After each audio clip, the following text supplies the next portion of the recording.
Fala, sempre ao vivo, de meio-dia a 1, pela Rádio Trianon, AM 740 São Paulo, Rádio Universal, AM 810 Santos, AltV, www.altv.com.br, com reapresentação 6 horas da tarde.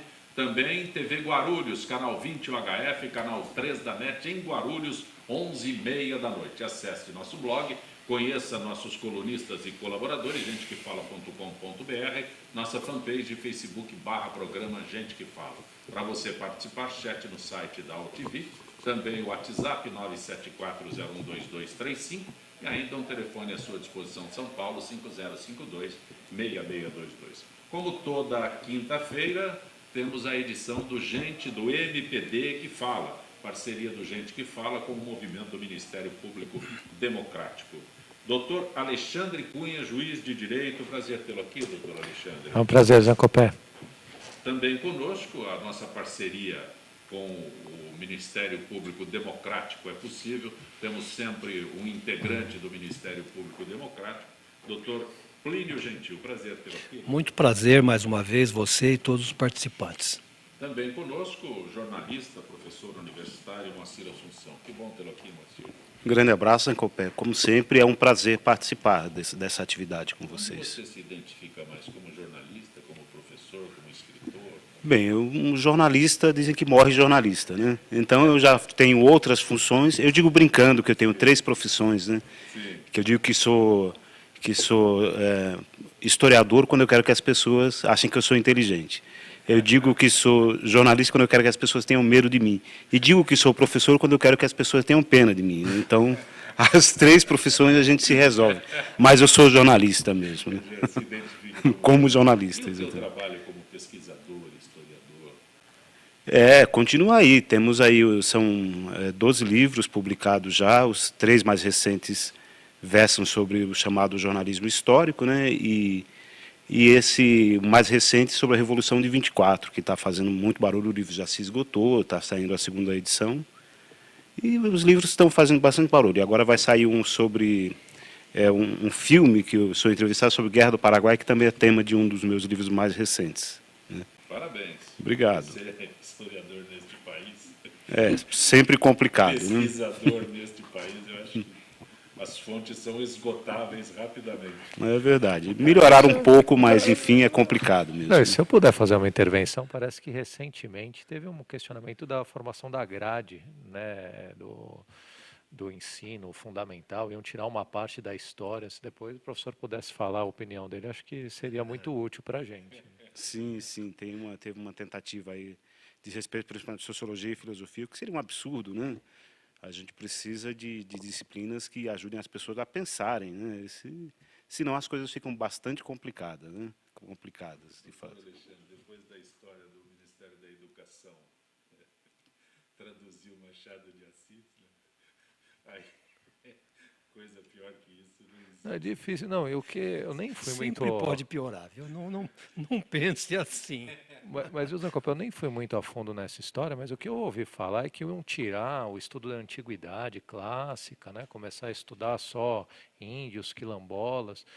E eu fiquei assustado, né? Eu não fui adiante, mas quer dizer, a política do pão e circo em Roma, né?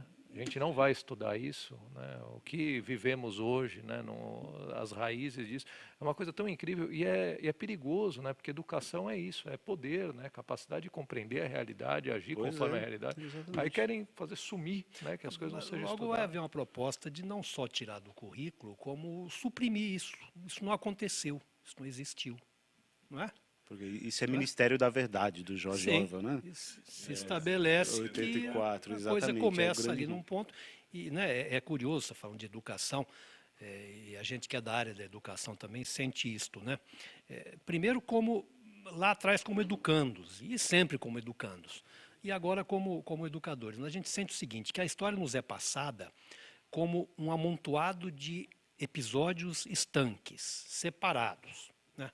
República, índios, né? Voltando um pouco, independência, descobrimento, como se nada tivesse a ver com nada, fossem coisas que você pega numa prateleira desvinculadas uma da outra. e não se estabelece, por conta disso, Um nexo, uma relação, visão sistêmica histórica, maior, dialética né? disso. Você não Exatamente. entende o que tem a ver o índio com a independência, o escravo com a república, com o império. São coisas separadas, né? Então, pois é, ainda bem que houve um recuo nesse caso que o doutor está falando, né?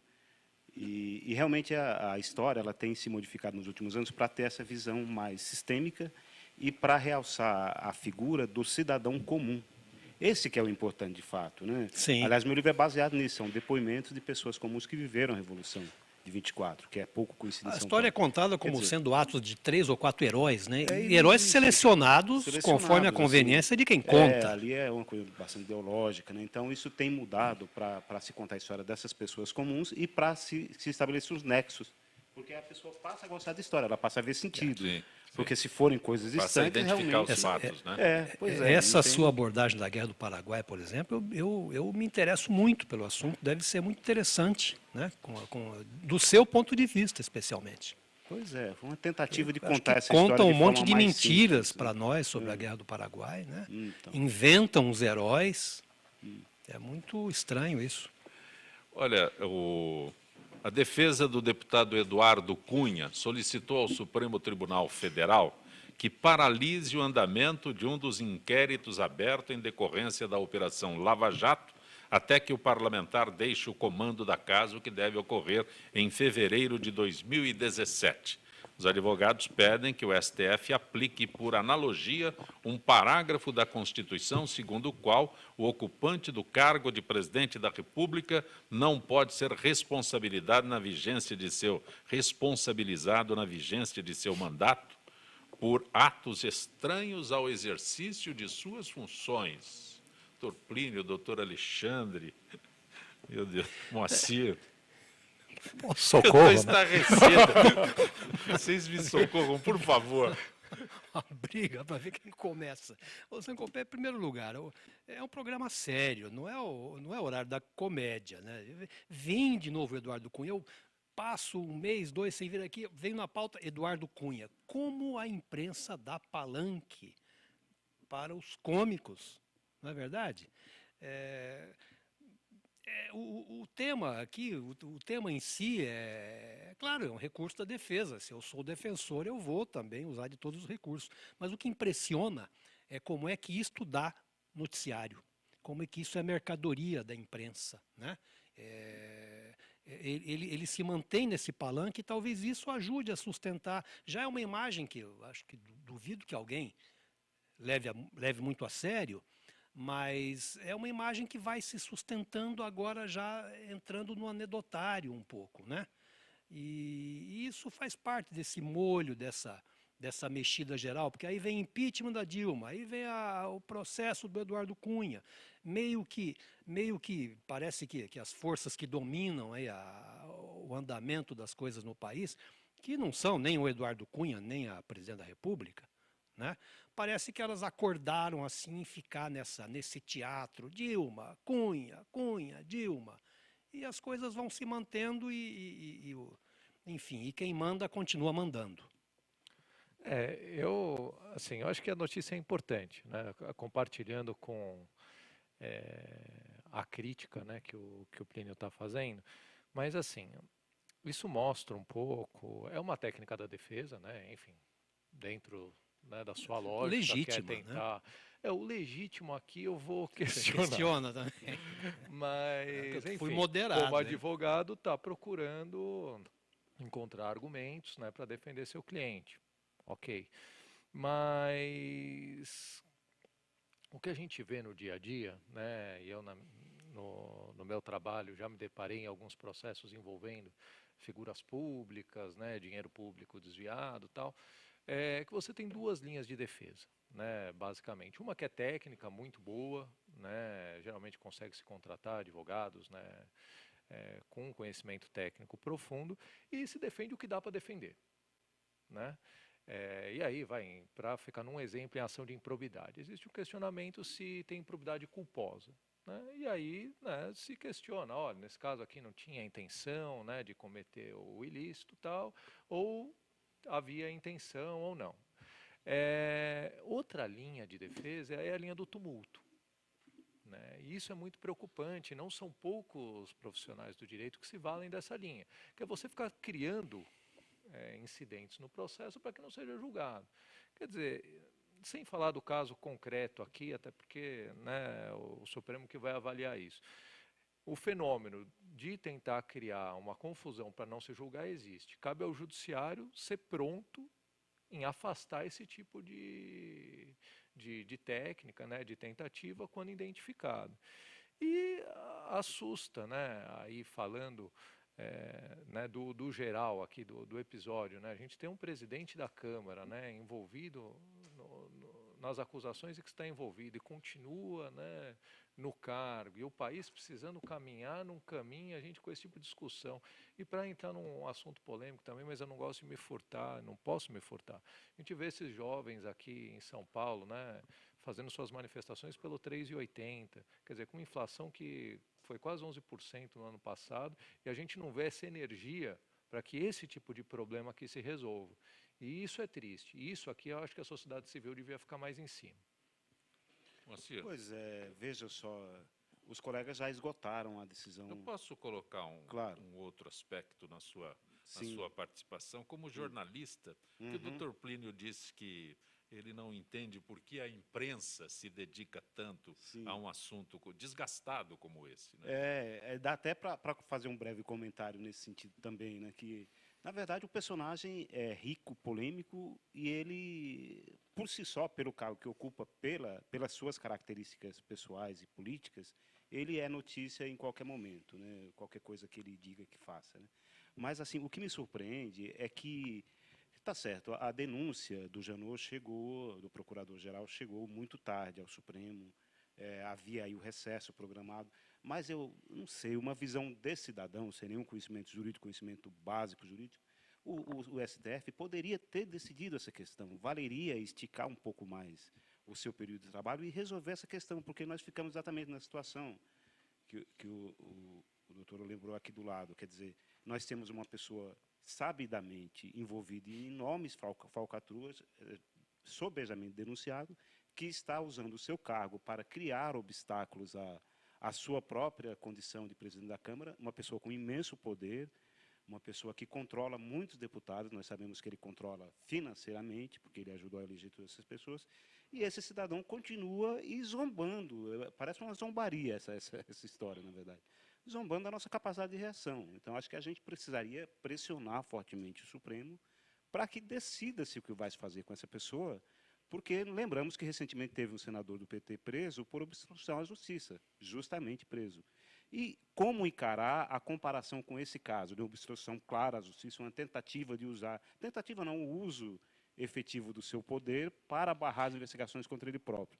Então, é um absurdo, não faz nenhum sentido essa tentativa da defesa, a meu ver, e ele deveria ser exemplarmente punido para que a gente pudesse enxergar um mínimo de um panorama melhor aí no futuro breve para o nosso país. Exatamente, Moacir. Quando você coloca o exemplo do senador do PT, sem fazer nenhuma defesa, porque foi, segundo você disse, justamente detido, e essa situação do Eduardo Cunha, que fica nesse vai, não vai, né? E ele, se tivesse um pouco também de mais noção da postura do cargo que ocupa, deveria se afastar e aguardar o procedimento caminhar, né? Mas aí diante... ele confessa a culpa. Não, acredito que não. Confessa absolutamente. Ó, já que vocês estão me olha, investigando, eu me afasto, para ninguém me dizer que eu estou usando do a cargo, máquina do cargo, da presidência e tal, e julguem aí. E depois a minha inocência vai aparecer adiante. Né? Seria isso. Mas você lembra muito bem essa questão que alguns setores fazem a crítica de que há dois pesos e duas medidas. Né? Sem entrar no mérito da história, mas essa diferença, às vezes, ela sugere que essa crítica tem alguma base. Né? E essa observação do Alexandre é muito interessante. A defesa fica, muitas vezes, apresentando uma porção de coisas, criando um tumulto, e o judiciário fica numa posição muito delicada, porque a Constituição diz que o juiz tem que julgar tudo o que lhe é colocado. né? E tem que motivar a decisão. Então, você tem que motivar cada decisão a respeito de um requerimento absurdo, protelatório, e se escapar ali, essa decisão não for muito bem motivada, vem uma nulidade depois, e essa nulidade vai gerar um outro recurso, e o final de tudo, às vezes, é a prescrição. Né, Alexandre? Não, se a gente puder só tecer mais alguns comentários sobre isso.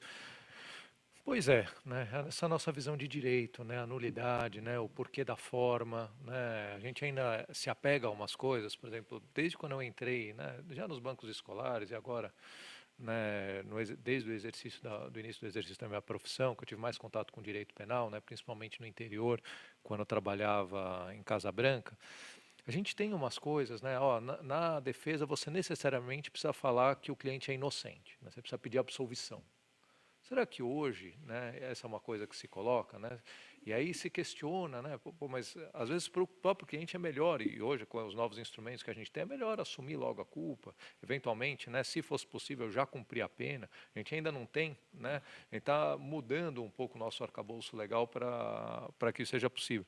Mas a gente tem essa visão da forma, e aí o juiz ele tem que se manifestar sobre as coisas mais incríveis. Sim, Teve uma vez que eu peguei um uma processo... lista de requerimentos sim, ali. E às vezes, olha que maluquice, se admite, né, alguns juízes ainda admitem, principalmente nas cortes superiores, que avaliam, né, esses casos de nulidades, que existam argumentos implícitos, né, argumentos no meio do texto. Aí se a pessoa escreve 500 páginas, lá vai o juiz ter que ler as 500 páginas, aí não só ter que ver os tópicos, né, que estão destacados, mas ver se ali no meio não se colocou algum tipo de argumento que precisasse de análise. Será que isso hoje se sustenta? Né? Será que faz sentido?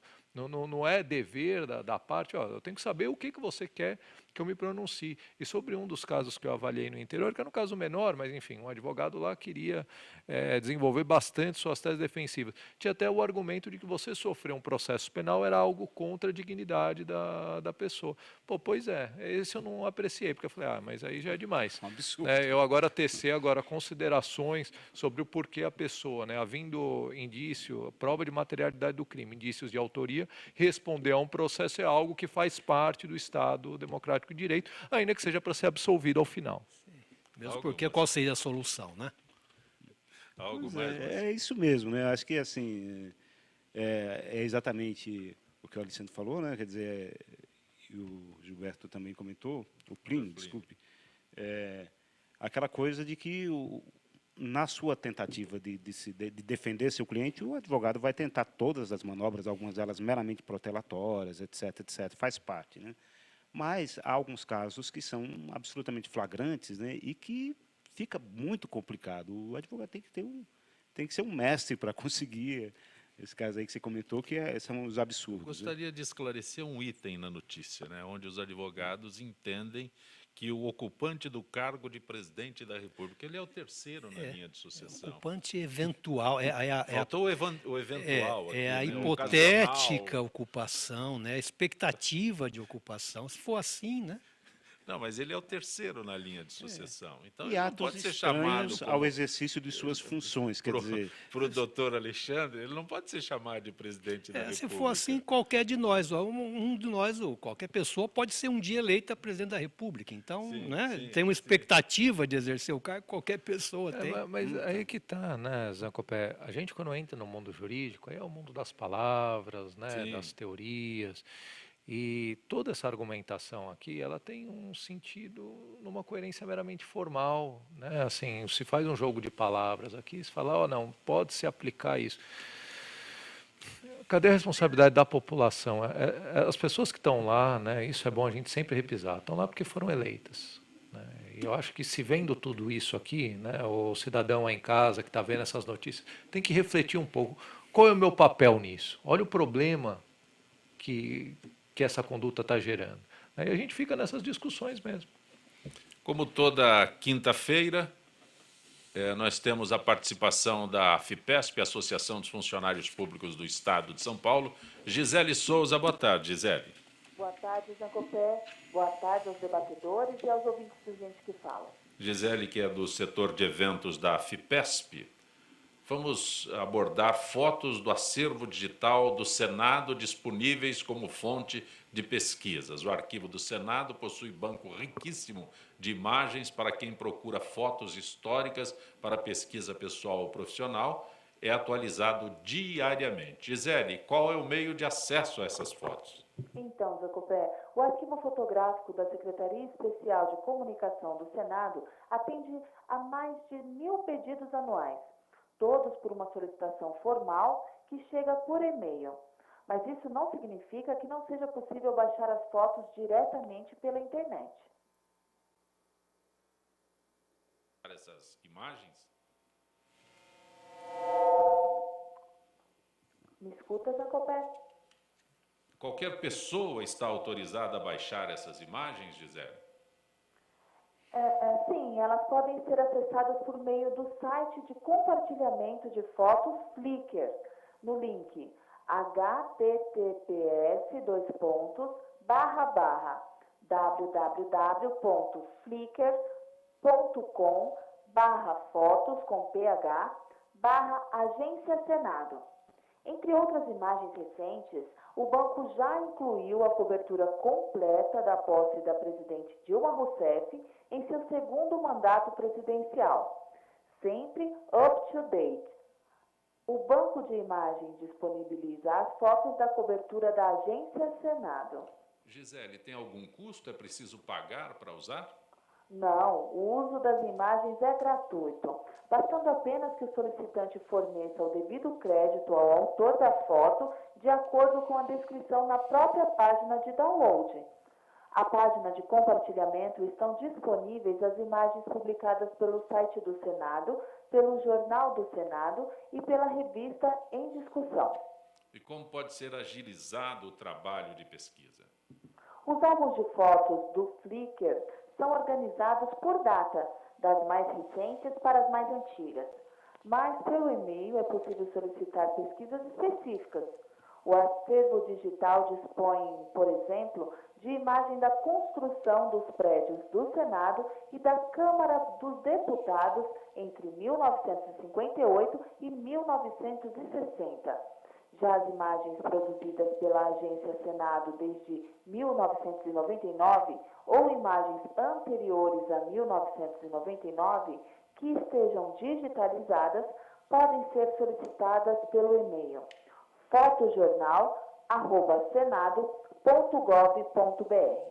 Gisele, mais uma vez agradecendo a tua gentileza para com o Gente que Fala. Uma boa tarde, Gisele. Boa tarde, Zancopé. Boa tarde aos ouvintes do Gente que Fala. Gente que Fala retornará em instantes.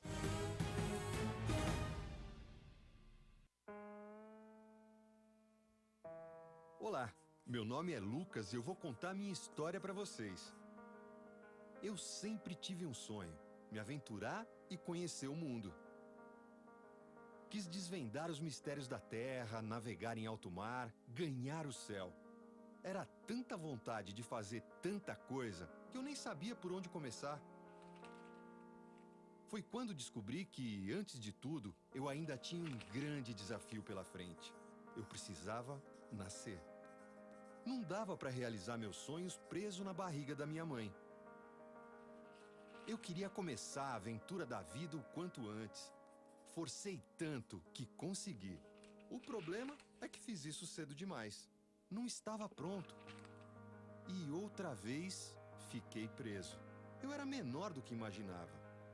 Como ia conseguir realizar os meus sonhos daquele jeito? Fui perdendo as esperanças.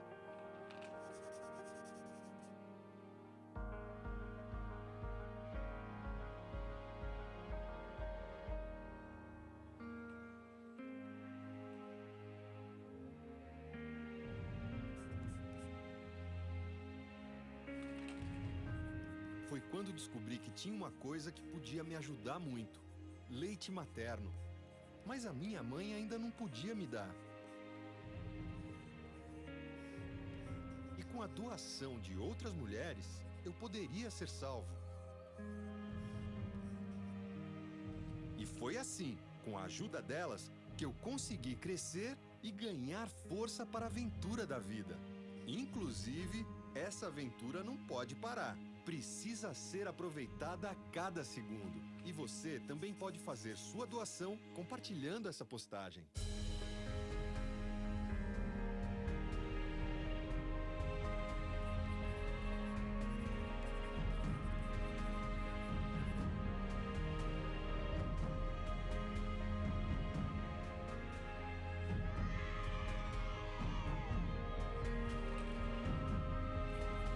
É o governo federal trabalhando para o Brasil avançar. Ministério da Saúde, Governo Federal.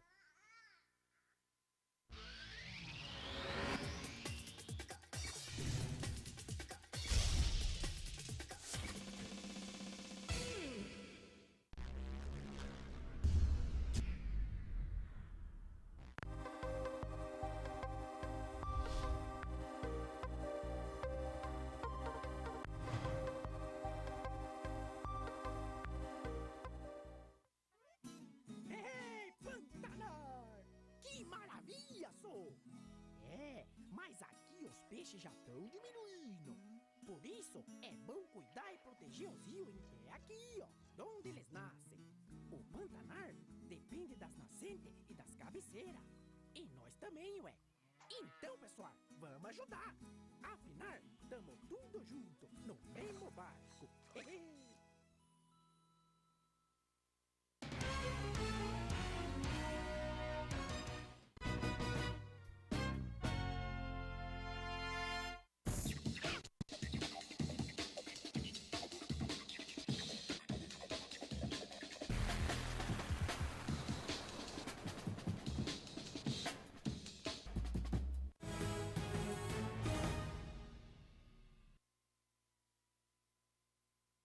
M740 São Paulo, Rádio Universal, AM 810 Santos, AltV, www.altv.com.br, com reapresentação 6 da tarde, TV Guarulhos, canal 20 UHF, canal 3 da NET, em Guarulhos, 11h30 da noite.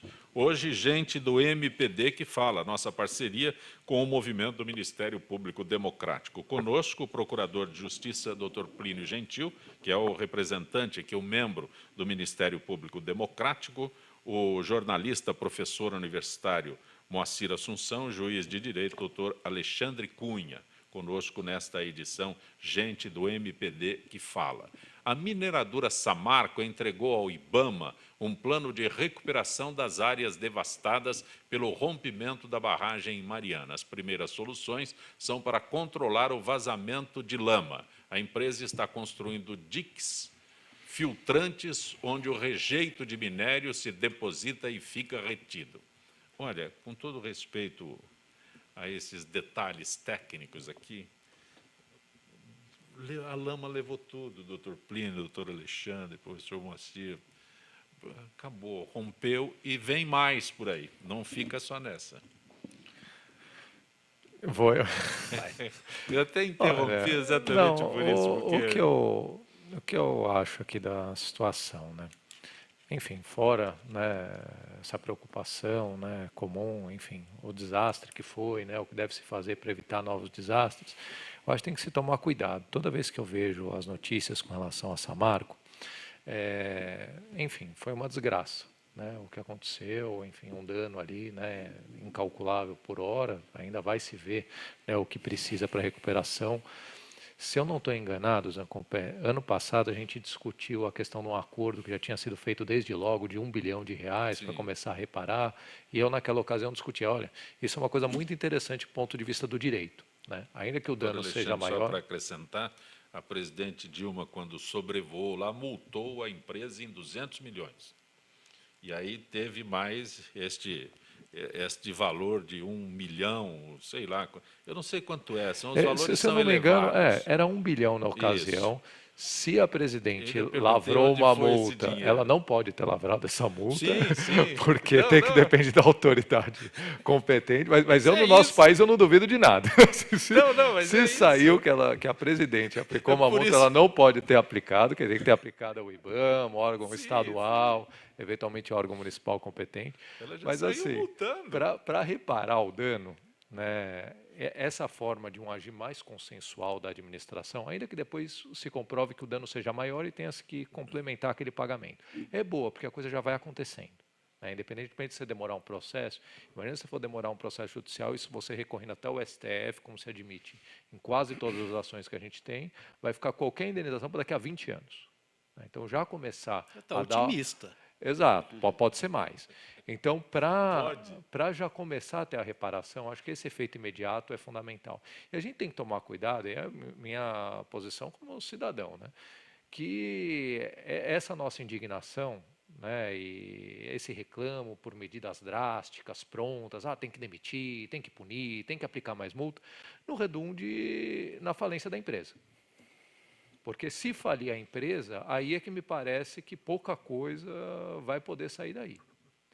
Então, a minha preocupação maior é essa. Acho que a gente tem que ter um pouco de consequencialismo, né? Não sei nem se que seria o nome mais adequado para utilizar, mas a gente tem que pensar na consequência das posturas. Né? Tem 1 bilhão já, vamos fazer as reparações, depois descobre que é mais, depois vai ter que ampliar isso. Sim. Mas tem que se arrumar um jeito daquela empresa, imagino, né, dentro de condições que sejam seguras, continuar a ser produtivo ali E a minha pergunta na oportunidade é o que faz com esses 200 milhões de multa? Para onde vão esses milhões, né? E aí que existe um fundo de recuperação ambiental, né? E aí é um outro ponto. E as famílias? É um outro ponto que eu já vou passar para o Pênio, que está ali já levantando a mão. Não estou. Ministério Público se manifesta. Mas esse é um outro ponto que vai para o fundo, e aqui em São Paulo a gente tem um fundo, que o dinheiro não é gasto. Sim. Porque aí depois o segundo passo é como fazer esse fundo ser bem empregado. Como aplicar. E aí, ou seja, os 20 anos ainda são pouco. Estamos aprendendo pedalando. Né? Ele é jovem, é o mais otimista. Não, mas tem que ser. Mas a gente vai aprendendo pedalando. Aí o que vai fazer? Aí tem que ver. Né? Evidentemente que a comunidade ali tem que ser ouvida. Não fala em pedalar. Mas, enfim, vai ter que se aprender de uma forma efetiva. Né? Quais são, né, os bens mais importantes para serem reconstruídos mais rapidamente? Olha, essa questão da Samarco, primeiro, é muito bom que isso seja pauta, né? Porque é um desastre ambiental, humano, nem vou falar do econômico, mas só o ambiental, humano já justificam que isso permaneça na pauta pelos 20 anos que você mencionou. Nós não podemos esquecer isso, né? Isso é muito mais importante que o Eduardo Cunha, sim, não é? E eu não sei o montante não tenho base, montante de danos, quanto a empresa vai gastar para indenizar, se a multa é justa ou não é justa, se a presidente pode, se o presidente sair aplicando multa, pode, né? Me lembrou o Jânio, né, que não ia nas repartições e advertia e tal. Avisava a TV antes. Claro, né? Mas, bom, não sei se aplicou. Mas, enfim, não sei o valor também, mas sei que é uma coisa gigantesca, ela imensa. Ela anunciou. Criou o fato. Aplicou, né? Isso, é a versão que conta, não é, moça? Não é o fato, né? Muito bem, não sei, mas sei que é uma coisa imensa que tem repercussão civil, ambiental e penal. Então, vamos começar a nos preocupar em ver qual é a implicação penal. Tem crime aqui. Quem é que vai para a cadeia por isso aqui? Né? O assunto, essa peteca não pode cair no chão. Ela tem que permanecer, o assunto tem que permanecer em evidência, porque isso faz com que, né, a pressão, a vigilância faz com que as coisas andem. Agora, Alexandre, me preocupa muito essa sua preocupação. Eu também não sei, não tenho solução também. Né? É querer demais. Mas, assim, olha, tem que indenizar, mas não pode falir a empresa. Espera lá. Então, como? Vai ter que indenizar no limite do seu patrimônio. Se isso significar o limite do patrimônio, então significou. Nós não estamos diante de uma colisão de veículos, uma coisa leve. Veja, isso tem uma proporção astronômica.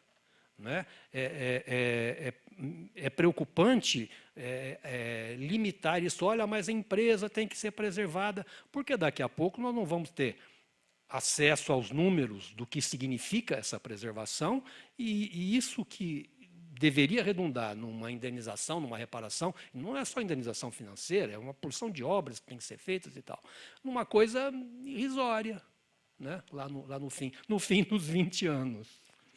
Moacir, Veja só, né? As coisas são complicadas, né? Esse desastre ambiental, eu estava lendo uma matéria, eu não vou me lembrar dos números, naturalmente, mas são astronômicos mesmo, né? Alguma coisa, uma matéria que eu li, me parece, foi na Folha de São Paulo, estava dizendo que a quantidade de rejeitos que vazou da barragem é muito maior do que a soma de todos os outros acidentes ambientais no mundo, equivale a mais ou menos o dobro do que aconteceu no mundo inteiro em vários outros acidentes mais ou menos dessa natureza, né?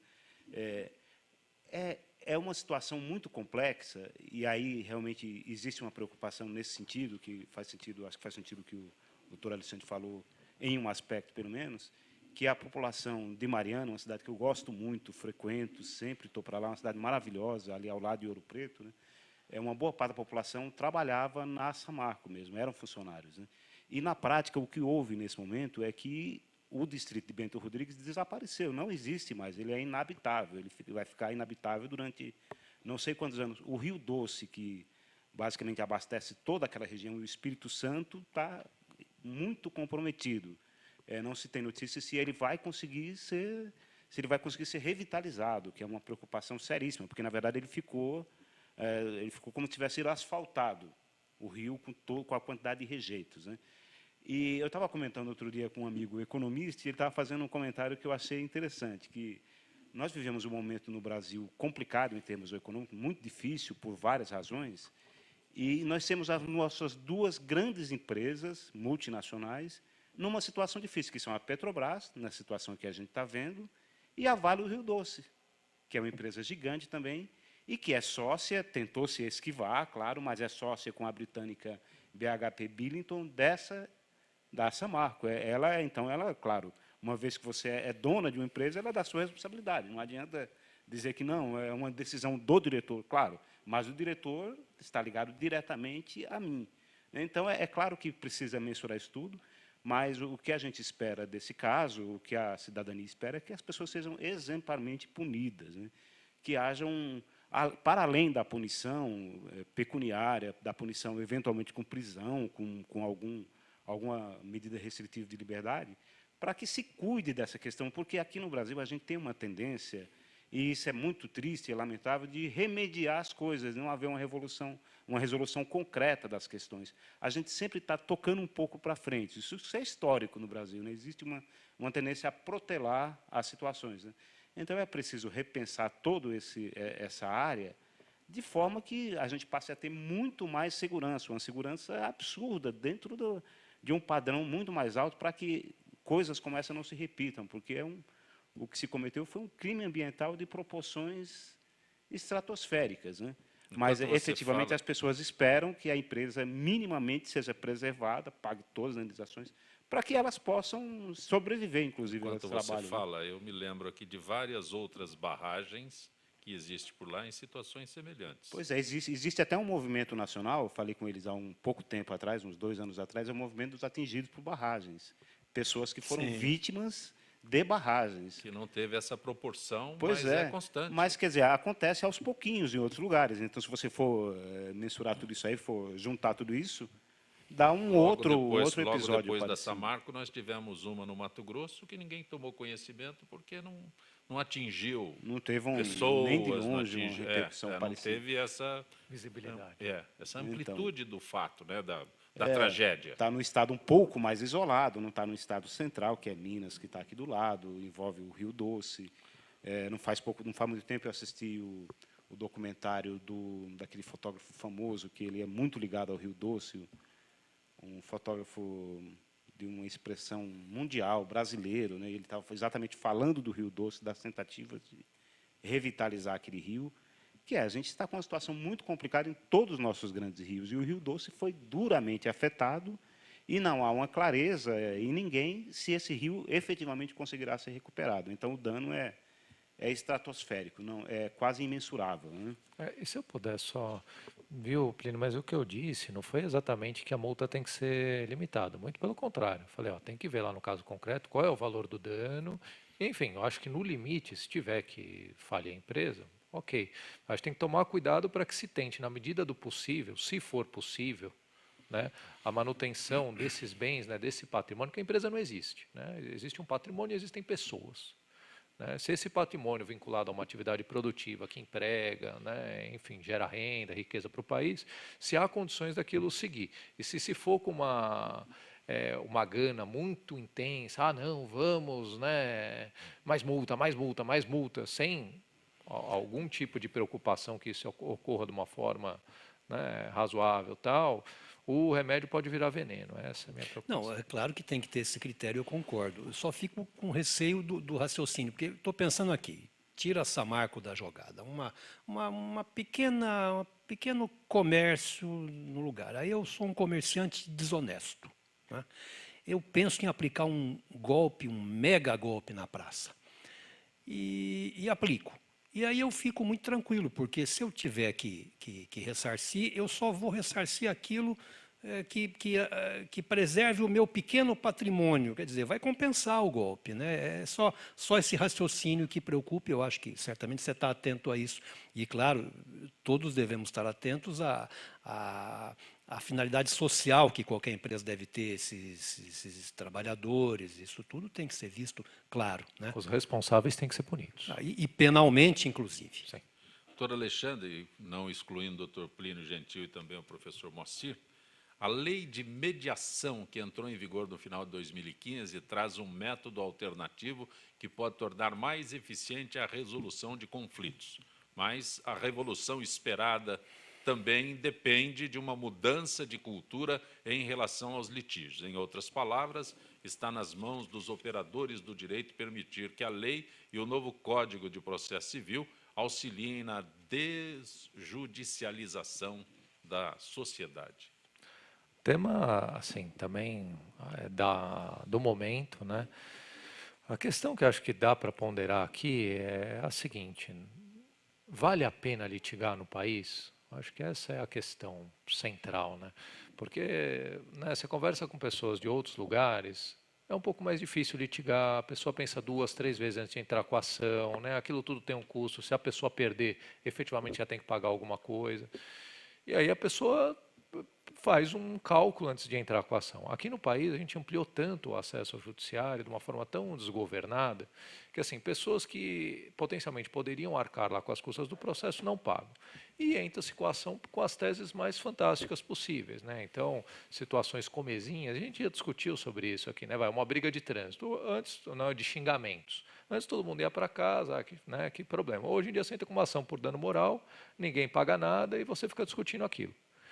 Então, eu acho que, assim, a lei da mediação é um ponto, mas a gente tem que mudar, criar no sistema algumas amarras para que ele não seja utilizado como loteria, né? Para que não seja um jogo do ganhar sem risco, né? De você poder entrar com uma ação por responsabilidade civil contra um profissional, sabendo que se você perder, você não vai pagar absolutamente nada, e para o profissional que está sendo acusado ali, vai gerar um dano a vida inteira, né? A vida inteira, sei lá, 10, 20 anos daquela pessoa, vai ter uma ação contra a responsabilidade civil contra ela, né? Vai ter que contratar advogado, vai ter gasto com isso, não vai ter nenhum ressarcimento. Então, isso que eu acho que a gente ainda precisa mexer nisso.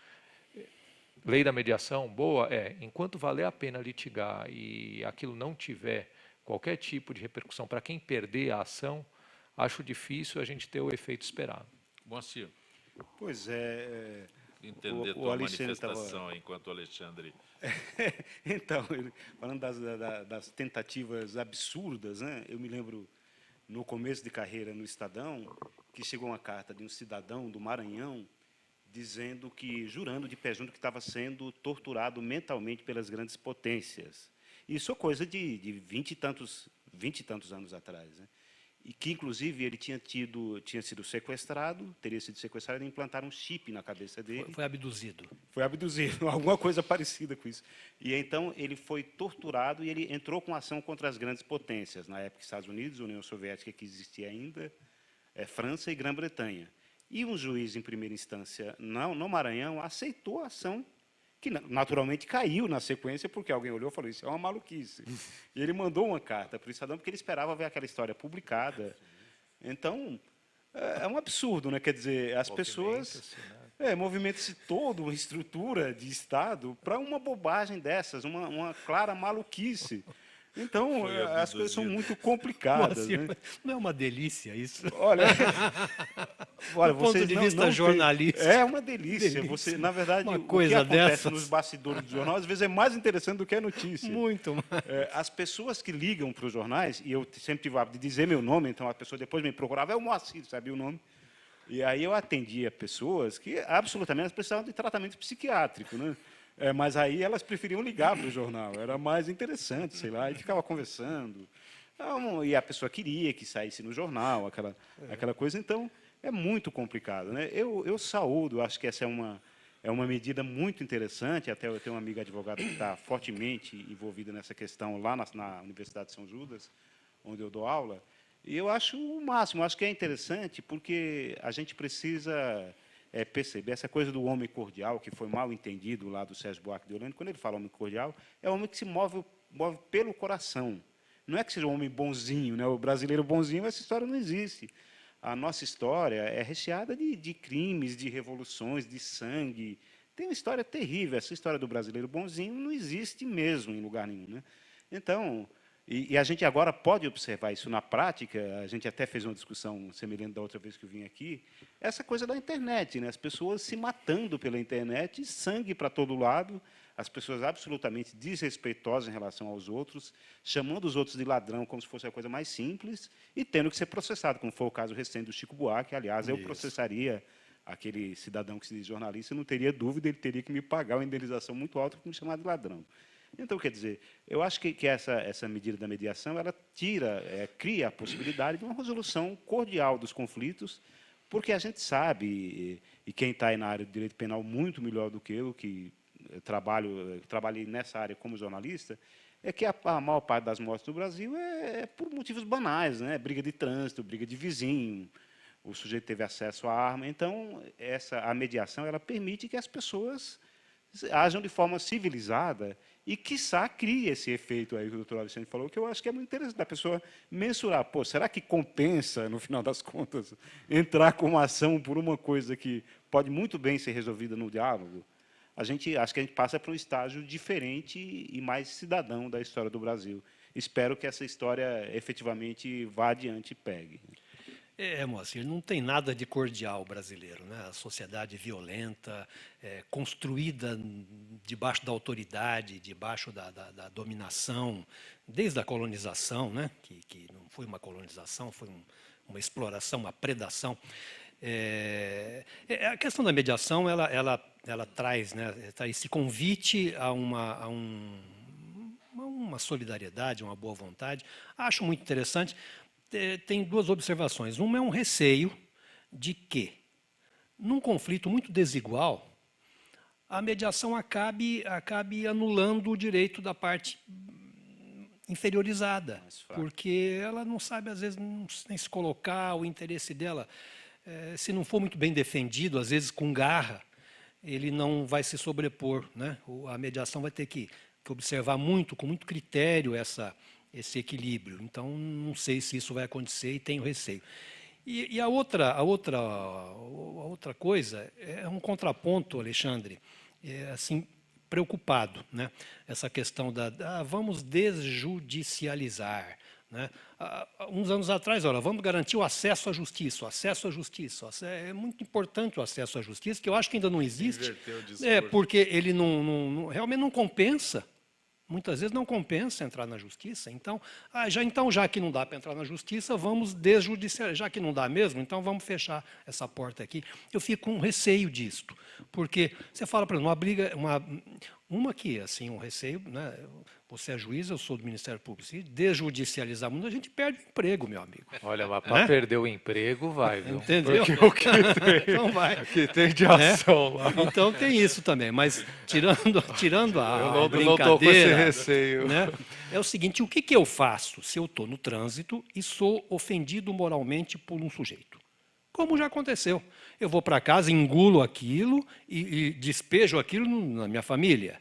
Depois, a justiça fecha as portas para mim. Então, eu vou pensar, bom, então se a justiça não me faz nada, e eu já briguei em casa por causa disso, eu vou pegar um porrete ou uma arma e vou atrás desse sujeito e vou acabar com a coisa desse jeito, né? Eu fico com este receio também. Pois é, Plínio, acho que Tem um minuto só. essa é toda a questão, né? A gente tem que estar preocupado do judiciário ele estar disponível para quando precisar. Dependendo da briga de trânsito, pode ser fundamental que entre com a ação. Mas dependendo do caso, não. Né? E quando você abre demais a porta de acesso, você tem um não acesso, porque aí não vai ter juiz no país que dê conta da quantidade de feitos que tem para julgar. Doutor Alexandre, é sempre muito bom tê-lo aqui no nosso Gente que Fala. Eu que agradeço, Zancopé. Professor Moacir Assunção, o doutor Plínio estava se referindo às tuas obras. Como é que tem acesso às tuas obras? Posso achar pela internet? É possível achar nas principais Moacir Assunção. livrarias, pela internet, Moacir Assunção. A editora pela qual mais escrevo é a Record. Estão todos no site da Record, www.record.com.br. Essa editora principal é simples encontrar, embora algumas delas tenham uma outra sobre Lampião, e pelo menos essa do Lampião e a da Revolução estão esgotados. Deverão sair agora no segundo semestre. São quantos títulos, Moacir? No total, que eu tenho até hoje, são 11 títulos, mas os mais recentes são esses 3 livros-reportagem que tratam de temas históricos. Sobre Lampião, sobre Guerra do Paraguai e sobre Revolução de 24. Grato por ter vindo ao nosso Gente que Fala. Grande abraço para vocês. Doutor Plínio Gentil, esta parceria que nós mantemos aqui no Gente que Fala com o Ministério Público Democrático, movimento do Ministério Público Democrático, é graças à ação de vocês, à iniciativa de vocês. Tá, eu acho que é uma ação realmente parceira, nós discutimos aqui abertamente temas importantes, polêmicos, né? E é importante que haja essa polêmica e essa parceria. Fico muito feliz de estar de novo aqui. Moacir, Alexandre, Zancopé, é um prazer de novo. Gente que Fala tem a direção-geral do jornalista Fausto Camunha, a diretora de produção Zenilda Salvato, a redação Raela Brandão, Pedro Schiavon, na pauta José Carlos Sicarelli, produção cultural Ricardo Godoy, na rádio Trianon, Benebene, Cléo Rodrigues, Neildo Neres, Ricardo Valim, na direção da TV Guarulhos, Fernando Mauro, na direção da UTV Alberto Luquete, na técnica James Eduardo, Marcelo Fontan, Sérgio Oliveira, Iago Matsumoto. Estaremos de volta amanhã, meio-dia. Gratos, até lá.